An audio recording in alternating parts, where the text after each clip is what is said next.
la situazione è di palese rallentamento, però un po' meglio del previsto.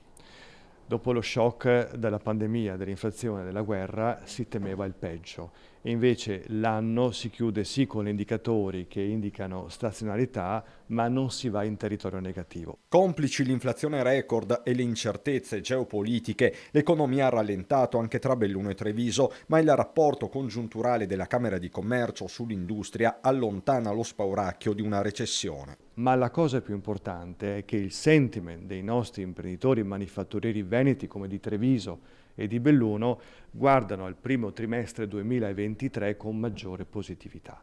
45% degli imprenditori intervistati prevede aumento della produzione contro un'impresa su 5 che invece sconta ancora difficoltà. Stando alla fotografia scattata dal sistema camerale, alla fine del 2023 non ci sarà alcun segno meno, ulteriore recupero nel 2024. Le ultime previsioni del PIL, secondo Prometeia, vedono una crescita per il Veneto del più 0,4%, in linea anche il dato nazionale, sempre più 0,4%, sono dati migliori rispetto alle previsioni che erano state rilasciate ad ottobre e vedono poi nel 2024 una crescita del più 1,2% per il Veneto e più 0,8% per l'Italia. In questo rientra un fenomeno accelerato dalla pandemia, ovvero il ritorno di interi rami di azienda sul territorio, a loro tempo delocalizzati verso l'Oriente, Cina in primis.